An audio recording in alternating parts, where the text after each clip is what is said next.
दो बैलों की कहानी। मनुष्य ना तो पशुओं को समझ पाए हैं और ना उनका आभार मानते हैं। वे गधे के भोलेपन का आदर नहीं करते और बैलों को तो अपने काम आने वाला साधारण प्राणी समझते हैं। परंतु झूरी उनसे अलग था। उसे अपने बैलों हीरा और मोती से बहुत प्रेम था। हीरा और मोती में अच्छी मित्रता थी। दोनों एक दूसरे की मन की बात समझ जाते थे। आज मैं हल्का बोझ उठाऊंगा। नहीं, मैं उठाऊंगा। उफ, ये झूरी तो जानवरों को ज्यादा ही लाड़ करता है। थका देने वाले दिन के बाद दोनों एक दूसरे को पुचकारते और झूरी उन्हें घास और चारा देता। एक दिन ये हमें कहाँ ले जा रहे हैं? हमारे नए मालिक के घर। लगता है हमें बेच दिया है। बैलों को नहीं पता था कि झूरी ने उन्हें अपने साले गया को कुछ दिनों के लिए दे दिया है। वो बहुत परेशान थे। पर क्यों मालिक? हमने आपकी कितनी सेवा की है। आपके लिए हम तो प्राण भी देने के लिए तैयार है। हीरा और मोती जाना नहीं चाहते थे। झूरी ने दोनों को कभी मारा नहीं था। मारे जाने पर वे अड़ गए। चलो आगे बढ़ो। अंततः घर पहुंचने में पूरा दिन लग गया। हीरा और मोती को छोटी सी गौशाला में बांधा और खाने के लिए सूखी घास दी गई। ये जगह, यहाँ के लोग, सब कुछ विचित्र है। चारा खाने का मन नहीं कर रहा है आज। दोनों एक दूसरे को सांत्वना देते रहे और मन ही मन जाने की इच्छा करते रहे। चलो खुट्टा तोड़कर घर लौट चले। खींचो हीरा। अगली सुबह जब झूरी की नींद खुली, मुझे तो अपनी आंखों पर विश्वास नहीं हो रहा है। हीरा मोती लौट आए। हीरा और मोती के लौट आने का समाचार फैलते ही इन बैलों का तो सम्मान करना चाहिए। मैं इन्हें रोटियां खिलाऊंगा। ये निराले हैं, अकेले घर लौट आए। ये बैल नहीं है, पिछले जन्म में ये अवश्य मनुष्य रहे होंगे। परंतु झूरी की पत्नी भड़क उठी। बड़े कृतज्ञ प्राणी है दोनों। कृतज्ञ? कृतज्ञ कैसे? इन्हें ठीक से भोजन नहीं दिया तो क्या करते?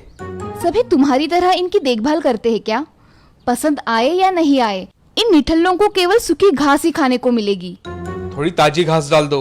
मालकिन मेरे प्राण ले लेगी। उसे पता नहीं चलेगा। और पता चला तो आप मेरा साथ नहीं दोगे? अगले दिन गया उन्हें दोबारा लेने आया। मुझे इस आदमी के साथ नहीं जाना है। संभल कर, गुस्से में तुम गाड़ी को गड्ढे में ढकेल दोगे। हीरा धीर गंभीर था। गया ने उन्हें दोबारा मारा नहीं, पर अरे फिर से वही सूखी बेस्वाद घास। मैं भूखा रह लूंगा पर ये नहीं खाऊंगा। तभी तुमने कुछ खाया नहीं? लो, मैं तुम्हारे लिए रोटियां लाई हूँ। वो गया की बेटी थी। उसकी अपनी माँ नहीं थी। वो अपने पिता और सौतेली माँ के साथ रहती थी। वो नन्ही लड़की उनके लिए हर रात रोटी लाती। उसके लाए भोजन से उनका पेट तो नहीं भरता था, परंतु दुखी मन को शांत अवश्य करता था। मैं और नहीं सह सकता। एक हाथ को अपनी सींगों पर उठाकर पटक देना चाहता हूँ मैं। ऐसा करेंगे तो ये नन्ही लड़की बेचारी अनाथ हो जाएगी। तुम मुझे कुछ नहीं करने दोगे। रस्सी तुड़ाकर तो भाग चले कम से कम। पर कैसे? रस्सी तो बहुत मोटी है। तभी तुम भाग जाओ। वे तुम्हारी नाक में नकेल डालने की बात कर रहे हैं। मैं तुम्हें खोल देती हूँ। तुम भाग जाओ। ये लड़की संकट में पड़ जाएगी। जाओ, भागो। भाग हीरा। दोनों बैल भागे जा रहे हैं। जल्दी आओ। दोनों मित्र जान बचाकर भागे। हमें उस आदमी को पटक देना चाहिए था। वो अपना कर्तव्य भूल गया तो क्या हम भी अपना कर्तव्य भूल जाए? और भागते रहे जब तक हम भटक गए हैं। अब क्या करें? पहले मटर की ये ताजी फलियां खा ले, फिर सोचते हैं। पेट भर खा लेने के बाद बाप रे, ये सांड तो हमारी तरफ ही आ रहा है। चलो भाग चले। हम कायर नहीं हैं। चलो मिलकर उसे पछाड़ते हैं। मैं सामने से आक्रमण करता हूँ, तुम पीछे से वार करो। हमने इसे पछाड़ दिया है। चलो इसे मार डालते हैं। नहीं हीरा, घायल शत्रु पर वार नहीं करते। ठीक है, मैं थोड़ी फलियां और खा लेता हूँ। ये क्या? वो लोग हीरा को पकड़ने आ रहे हैं। मोती अपने मित्र के पास पहुंचा और जल्द ही दोनों को पकड़कर बांध दिया गया। जल्द ही उन्होंने स्वयं को अंधेरी सी गौशाला में पाया। वहाँ कई दुबले और डरे हुए जानवर थे। बड़ी उदास जगह है। अगला दिन भी बीत गया, परंतु जानवरों को एक भी दाना खाने को नहीं मिला। मैं ऐसे नहीं रह सकता। चलो दीवार तोड़ते हैं। तुम तोड़ो, मुझ में अब दम नहीं बचा। गौशाला की दीवार कच्ची थी। मोती तब तक सींग मारता रहा जब तक दीवार तोड़ रहा है? रुक, अभी तुझे सबक सिखाता हूँ।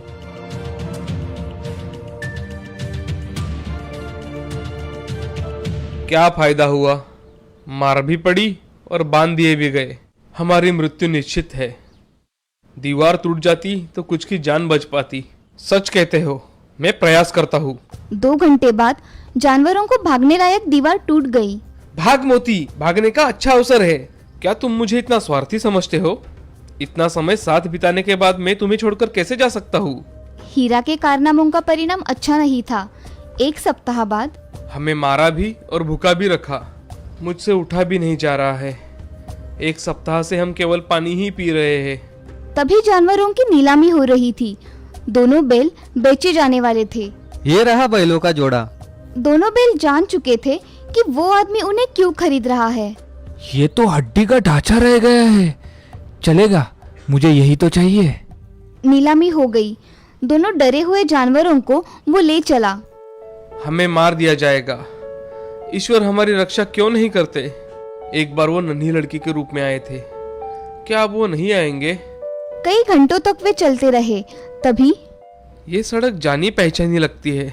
हाँ हीरा, हमें इसी रास्ते से लाया था। हम अपने घर के पास पहुंच रहे हैं। दोनों ने सिर झटकाकर रस्सी तोड़ दी और फिर बछड़ों की तरह भाग गए। ये प्रभु की कृपा है। भागो, अपनी गौशाला में चलते हैं। अरे रुक। झूरी घर के द्वार पर धूप सेक रहा था। हीरा, मोती, आ गए तुम? ये मेरे बैल है, मैंने इन्हें नीलामी में खरीदा है। जब मैं इन्हें बेचूंगा तब ये तुम्हारे होंगे। मैंने इन्हें बेचा ही नहीं है। मैं पुलिस को बुलाऊंगा, रस्सी मुझे दो। मोती ने भड़ककर उस पर वार किया। तुम बहुत पछताओगे। बचाओ, मैं पुलिस को बुलाऊंगा, चोर डकैतों। जाओ जाओ। हारकर वो आदमी चला गया। तब मोती हीरा के पास गया। वो चला गया, दोबारा लौटकर आया तो? मनुष्य के लिए हमारे जीवन का कोई मूल्य नहीं है, क्योंकि हम भोले और सीधे साधे प्राणी हैं ना। दोनों बैल झूरी के पास सुरक्षित थे। वो उन पर प्यार लुटाने लगा। आओ मेरे हीरा, मेरे मोती। और उसने नांदों में खली भूसा भर दिया। हीरा, मोती, आ गए तुम। सुंदरपुर नाम के गांव में एक सुशीला नाम की औरत रहा करती थी। उसको एक बहू थी जिसका नाम था राधा। राधा को एक श्वेता नाम की बच्ची थी। उसे स्कूल में छोड़ने तथा घर के सारे काम राधा ही किया करती थी। बाजार से सामान लाना, ऐसे छोटे मोटे काम तो वो आते जाते कर लेती थी। सुशीला अचार पापड़ और दही बेचने का व्यवसाय किया करती थी। उसका लड़का सुधीर खेत में काम किया करता था। उसके यहाँ एक गाय भी थी। उसी गाय के दूध से सुशीला दही बनाती थी और बेचती थी। सुशीला का धंधा बहुत अच्छी तरह से चल रहा था। उसके यहाँ एक दिन गांव का एक आदमी आता है। वो सुशीला से, सुशीला बहन, मुझे तुमसे कुछ काम है, जरा बाहर आना। अरे रघु भाई साहब, आइए ना, इधर कैसे आना हुआ? बहन, मेरे बिटिया की शादी है तो मुझे 5 किलो अचार और 5 किलो पापड़ लगेंगे। मिलेंगे ना शादी तक? हाँ, मिल जाएंगे। दही भी अच्छा है मेरे घर का। मेहमान उंगलियां चाटते रह जाएंगे। हाँ, वो तो पता है बहन। दही में शादी के दिन लेकर जाऊंगा, ठीक है? ठीक है भाई साहब, आपके पापड़ कल ही बना के रखूंगी और अचार भी साथ में बनाकर रखूंगी। आप कल आकर लेकर जाना। ठीक है सुशीला बहन, ये लीजिए आपका एडवांस। मैं कल आकर अचार और पापड़ लेकर जाऊंगा। जी। ऐसा कहकर रघु वहाँ से चला जाता है। रघु जाते ही सुशीला काम करने लग जाती है। उसके पास अचार था मगर उसे पापड़ तैयार करने थे, वो भी एक दिन में। इसीलिए वो जल्दी जल्दी में पापड़ का आटा बनाने के लिए लग जाती है और वो उस दिन राधा की मदद लेने की सोचती है। सुशीला राधा से, राधा। हाँ माँ जी। जरा इधर आना, मुझे ये पापड़ का आटा गूंदने में मेरी मदद करो। हाँ माँ जी, अभी आई। ऐसा कहकर राधा सुशीला के पास चली जाती है। राधा देखती है कि सुशीला पापड़ के आटे में मसाला थोड़ा कम डाल रही है। तभी राधा सुशीला से, माँ जी, पापड़ के आटे में मुझे लगता है कि मसाला थोड़ा कम हो गया है, थोड़ा और डालिए ना। अरे नहीं बहू, इतना ही ठीक है। ज्यादा डाला तो हमें वो कितने में जाएगा? मगर माँ जी, हम उसके पैसे लेते हैं, ग्राहक हमें पूरे पैसे देते हैं, तो हमें भी हमारा माल अच्छा देना चाहिए ना। अरे राधा, तू मुझे मत सिखा, मैं मेरा काम अच्छी तरह से जानती हूँ, समझी? ऐसा कहकर राधा भी आटा गूंदने के लिए बैठ जाती है और बाद में उसके साथ पापड़ बेलने बैठ जाती है। काम होने के कारण राधा उठ जाती है। सुशीला थोड़ी देर वहाँ पापड़ बेलती रहती है। सुशीला 5 किलो के पापड़ बेल लेती है और उसे सुखाने के लिए रखती है। तभी राधा सुशीला को आवाज लगाती है। माँ जी खाना तैयार है, आ जाइए। हाँ आई। सब खाना खाने बैठ जाते हैं। खाना खाने के बाद सुधीर अपने खेत में क्या क्या करना है इसकी बातें करता है और श्वेता अपने स्कूल की बातें बताती है। अब बातें हो जाने के बाद सभी सोने के लिए चले जाते हैं। सुबह सुशीला सारे पापड़ जमा करके एक बैग में भर देती है और एक बड़ी बरनी में अचार भर देती है। तभी रघु आकर सुशीला से, सुशीला बहन, मेरे अचार और पापड़ तैयार है क्या? जी भाई साहब, आपके पापड़ और अचार तैयार है, ये लीजिए। ऐसा कहकर सुशीला रघु के हाथों में पापड़ की बैग और अचार की बरनी दे देती है। अब रघु बोलता है, बहन, शादी के दिन में 5 किलो दही लेकर जाऊंगा, आप बना के रखना। हाँ भाई साहब, मैं बनाकर रखूंगी। आप किसी को भेज देना दही ले जाने के लिए। जी, ये लीजिए आपके पैसे, मैं चलता हूँ अब। जी। रघु पापड़ और अचार लेकर वहाँ से चला जाता है। इधर सुशीला पैसे देख बहुत खुश हो जाती है। उन्हें लेकर अपने कमरे में चली जाती है। वो पैसे अपने पोटली में रख देती है और दूसरे काम करने लगती है। अब सुशीला हर दिन अपना काम करके पापड़ बनाकर रखा करती थी, मगर सब में कुछ ना कुछ कम डाला करती थी। एक दिन उसके दिमाग में एक आइडिया आता है, अगर मैं लोगों को अचार नाप के थोड़ा कम दे दिया करूं तो मेरा ही फायदा है, और पापड़ में मसाला कम डाला तो मेरा ही मुनाफा और हो जाएगा। ऐसे सुशीला खुद से सोचकर मन ही मन में ठान लेती है और अगले दिन से वो आने वाले ग्राहकों को कम अचार देने लगी और दही के पैसे भी उसने बढ़ा दिए। अब रघु के घर उसने 5 किलो दही दे दिया और उसने 300 रुपए ही लिए। तभी सुशीला का बेटा सुधीर उससे, अरे माँ, आजकल गाय दूध कम दे रही है, अगर तुम्हें कुछ दूध कम पड़ रहा हो तो बाहर से खरीद लेना। अरे नहीं, फिलहाल तो चल रहा है, बाद में देखेंगे, कम पड़ा तो मैं देख लूंगी। ठीक है माँ, चलो मैं खेत में जाकर आता हूँ। ठीक है बेटा। ऐसा कहकर सुधीर खेत में चला जाता है और सुशीला सोचने लगती है कि तभी राम वहाँ दही लेने आ जाता है। चाची, मुझे 1 किलो दही चाहिए, एकदम ताजा। हाँ राम, रुको, मैं अभी लाती हूँ। ऐसा कहकर उसके हाथ के डिब्बे में सुशीला 1 किलो दही लेकर आती है। तभी उस दही को देख राम बोलता है, चाची, आजकल दही में ज्यादा पानी आ रहा है। अरे बेटा, ये गर्मी का मौसम शुरू हो गया है ना, इसीलिए दही ऐसा होता है। अच्छा चाची, ये लो पैसे, अब मैं चलता हूँ। हाँ ठीक है। सुशीला पैसे गिनती है और खुद से बोलती है, इसे कम पैसों में दही भी अच्छा चाहिए। कौन यहाँ इतनी ईमानदारी से धंधा करता है, आया मुझे सिखाने वाला। ऐसा कहकर सुशीला घर में चली जाती है।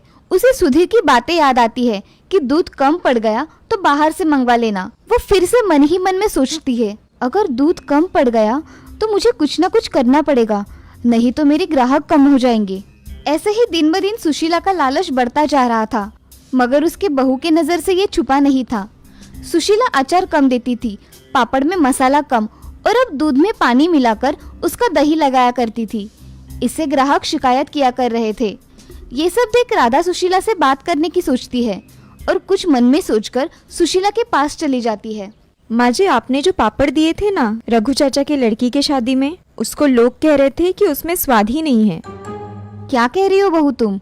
मैं सच कह रही हूँ माँ जी, मैंने अपने कानों से सुना है। अगर ऐसा कुछ था तो रघु मुझसे बोलने क्यों नहीं आया? माँ जी, आपसे बोलने के लिए सब डरते हैं, इसीलिए कुछ नहीं कहते, मगर इसका तो परिणाम आपके धंधे पर पड़ेगा ना। इससे तो ग्राहक कम हो जाएंगे और अच्छे पापड़ ना मिलने की वजह से लोग दूसरे लोगों से पापड़ खरीद लेंगे। इससे आपका नुकसान हो जाएगा। और आपके हाथों में तो कितना स्वाद है ना माँ जी, आप कुछ मिलावट या कम ज़्यादा मत कीजिए। पहले जैसे आप बनाती थी वैसे ही बनाइए। हाँ बहू, तुम सच कह रही हो, मगर महंगाई कितनी बढ़ गई है।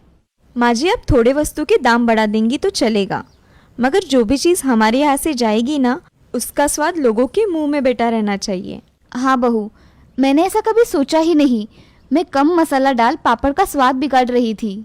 और माँ जी, आपको दूध में भी मिलावट करने की कोई ज़रूरत नहीं है। ये सोच रहे हैं कि इस गाय का दूध अगर कम पड़ रहा है तो हम दूसरी और एक गाय ले लेंगे, इससे हमें दूध की कमी नहीं होगी। इन्होंने मुझसे आज सुबह ही कहा। बहू, तुम सच कह रही हो। अगर ऐसा हुआ तो मैं अपना काम पूरी ईमानदारी से करूंगी और मेरे पदार्थों का स्वाद भी कायम रखूंगी। आप अब पैसों को लेकर मन में कभी भी लालच नहीं लाएंगी, और मैं हूँ ही आपके साथ। हाँ, अब हम दोनों मिलकर अच्छा काम करेंगे। और मुझे सही राह दिखाने के लिए तुम्हारा बहुत बहुत शुक्रिया। ऐसा कहकर सुशीला राधा के गले लग जाती है। आज राधा की वजह से सुशीला की आंखें खुल गई थी। अब उसे पता चल गया था कि उसे किस प्रकार से अपने ग्राहकों को सब बताना है और कैसे उन्हें अच्छे पदार्थ बेचने हैं। अब सुशीला के मन में लालच मिट गया था। ये देख राधा भी बहुत खुश हो जाती है। अब से सुशीला ग्राहकों को अच्छे पदार्थ देकर अपना नाम कर रही थी और लोगों के मुंह में तो जैसे उसके पदार्थों का स्वाद ही बस गया था। अब उसने बाद में बहुत नाम कमाया और ईमानदारी से अपना काम किया। इस कहानी से हमें ये सीख मिलती है कि जिंदगी में कभी भी लालच नहीं करना चाहिए। लालच से हम हमारा ही नुकसान कर लेते हैं। वो कहते हैं ना, लालच बुरी बला होती है।